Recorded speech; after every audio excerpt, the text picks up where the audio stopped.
So, Zaryutska's father just did a testimony and spoke on her behalf about how she got murdered. They said on CNN this was not racially driven, not about killing whites, but the man with the dreadlocks was a repeat offender. 39 convicted crimes, 39 felonies, caught and released 39 times. And the 40th time. People on Facebook said this guy just had mental health problems, but he snuck up from behind on that bus and stabbed her in the throat. A person on CNN said this was not racially driven, but the man whispered loudly. Someone's phone camera captured it. "I got that white girl," before stabbing her. She was a Ukrainian refugee. Her father testified in court. She was maybe 115 pounds. Very tiny.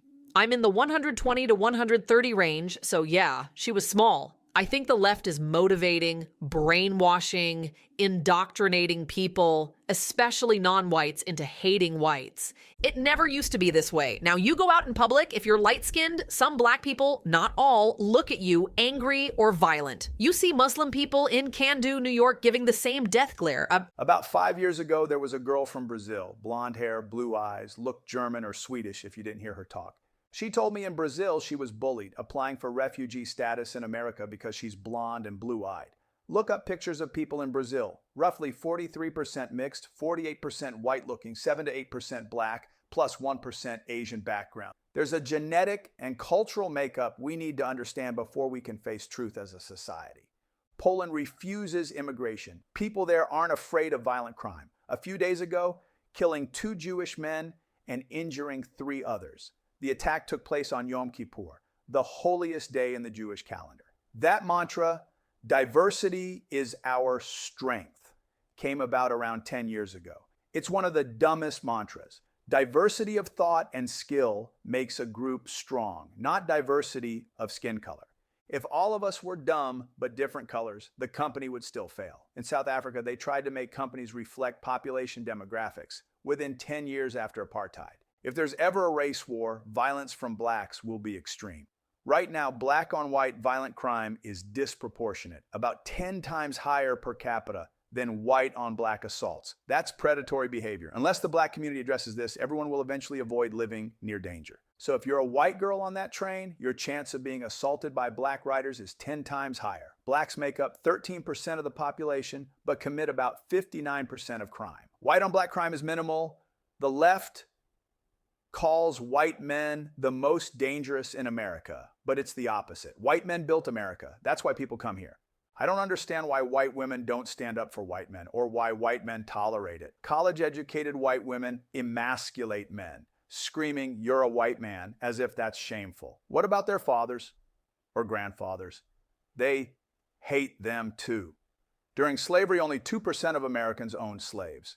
Only very wealthy whites could afford slaves, but ownership was concentrated in the South. In 1860, about 1.4% of the total U.S. population owned slaves. Within the southern states, roughly 26 to 31% of white families owned at least one. In the lower South, places like Mississippi and South Carolina, it reached about 36 to 37%, while the upper South averaged around 25 to 26%, and border states about 16%. Across the Confederate States, there were about 385,000 slave owners out of a free population of 5.6 million. Most owned fewer than 20 slaves. So when people say America was built on slavery, it's more accurate to say the institution was regionally concentrated and central to the South, but not representative of the entire nation.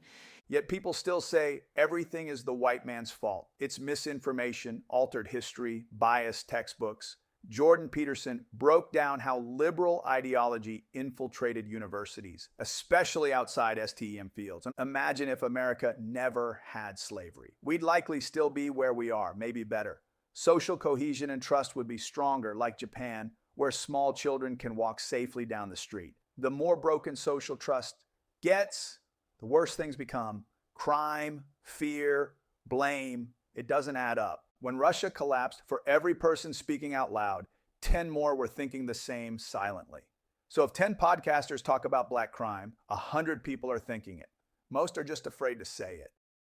Reparations make no sense. 99% of Americans today did nothing wrong. The media keeps pushing divisive narratives. From the 2010s to the 2020s, mainstream entertainment and news became outrage factories, while independent creators often stay more grounded. Look at Netflix's Cuties scandal. People defended exploitation. Meanwhile, Japan just elected a new prime minister, Sanae Takaichi. She's right-wing, very conservative, and Japan seems relieved. She's expected to meet Trump soon.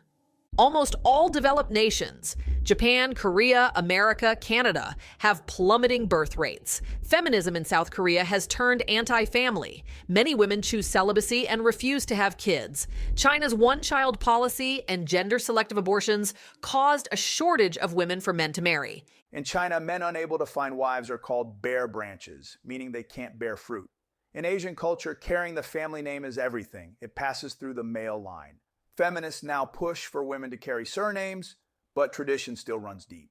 Modern society lets women take leadership roles, but if men collectively decided otherwise, there's nothing women could do. Male aggression, intelligence, and testosterone are biologically dominant. If you put 100 men and 100 women on separate islands, men would build a society. Women would likely struggle to survive. That's just nature, not misogyny. In Western society, the pendulum swung too far toward one side. We've allowed aggressive ideologies like radical feminism or unchecked immigration to grow. The irony, LGBT activists loudly support Palestine and other Middle Eastern causes, even though those same regions would punish or execute them for being gay. And in the Middle East, no country besides Israel allows open homosexuality. Even there, it's not perfect, but at least you won't be stoned or thrown from rooftops. Yet Western activists scream at Israel while supporting nations that would imprison them. It's absurd. Japan is facing a severe population decline. Its total population is about 124 million in 2025 and is projected to fall to around 117 million by 2030, 112 million by 2035, 2040, and roughly 105 million by 2050. Some long-range forecasts suggest it could drop below 95 million by 2060 if birth rates stay low. The country's fertility rate sits around 1.3 children per woman, far below the replacement level of 2.1. Nearly 30% of Japan's citizens are over 65, making it one of the oldest societies in the world. Many Western nations, like the UK, look to immigration as a population fix, but Japan has been cautious, preferring to maintain cultural cohesion and rely on technology and internal reform instead. Imagine letting only the most capable, driven immigrants in, like an exclusive club. Within a decade, the population would be smarter and more productive. Letting in unskilled masses drags a nation down. Europe's already seeing that. The Tommy Robinson Unite the Kingdom march in London drew massive crowds. The Metropolitan Police estimated between 110,000 and 150,000 attendees. Japan's new female prime minister plans to deport disruptive immigrants and protect Japanese traditions. She's nationalist, pro-culture, and reportedly friendly with Trump. Her stance resonates with citizens tired of disrespectful tourists, especially from mainland China. Mainland Chinese tourists have a reputation for bad manners. Some even let toddlers defecate in public streets. Westerners often lump all Chinese together, not realizing there are cultural divides. Hong Kong Chinese, Taiwanese Chinese, and mainland Chinese are worlds apart. Taiwanese tend to be polite and disciplined. Mainland tourists often not. Mainland Chinese culture changed drastically after communism. The Chinese language itself was simplified. Traditional Chinese was the written system before the communist takeover.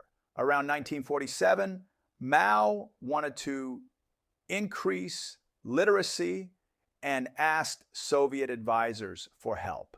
They told him to keep Chinese characters but simplify them. Mao locked scholars in a room until they created a simplified writing system, which became mandatory nationwide. Using traditional script was considered bourgeois or capitalist. Because of this, older generations from Hong Kong or Taiwan can't read many of the simplified characters. Imagine changing cat from C-A-T to K-A-T. It's easier to write but erodes continuity. Languages evolve organically, not by decree. Yet the government forced this shift, which widened the gap between mainlanders and the rest of the Chinese world. For decades, Google defaulted to simplified Chinese to appease Beijing, since offering traditional characters might empower free expression. Simplified writing remains standard in China and Tibet, while Hong Kong and Taiwan retain traditional script. Mandarin and Cantonese share the same writing, but differ in pronunciation. Cantonese dominated Hong Kong under British rule until 1997. Newspapers from that period were written in traditional Chinese. Now, Beijing forces Mandarin in schools.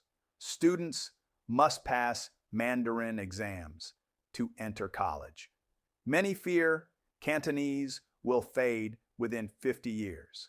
Cantonese is richly expressive. Its humor, innuendo, and gangster film slang give it texture. Hong Kong thrived because it merged Chinese culture with British law and commerce. It became a financial powerhouse, freer and wealthier than mainland China. In 1997, Britain returned Hong Kong under the promise of one country, two systems, but China quickly eroded that autonomy. When Hong Kong students protested the crackdown, Beijing tightened control. The left in the West doesn't grasp how censorship breeds tyranny. Socialist and communist regimes, Stalin's Russia, Mao's China, Pol Pot's Cambodia, caused massive man-made death and suffering. Every socialist experiment ends in destruction. Hong Kong's protests have mostly subsided, but students fought hard against censorship. Many could see their rights vanishing year by year. The left doesn't understand that pushing government control always ends in the same pattern: restriction, fear, collapse. Some of my friends assume Asians are automatically left-leaning, but most of us outside young college circles are deeply conservative. We value discipline, order, family, and responsibility. Asian cultures are conservative at their core, but liberals assume every immigrant is left-leaning. Even traditional family structure, two-parent households, is now labeled white supremacy or Eurocentric. Now, that's absurd. These values exist across civilizations thousands of years old. Nearly every global culture, South American, European, Asian, African, Middle Eastern, values marriage and family. Modern progressives call it Eurocentric simply because it defies their ideology. They've detached moral structure from culture. Someone once told me I was white-a-lying because I believe in family values. That mindset shows how far gone academia is.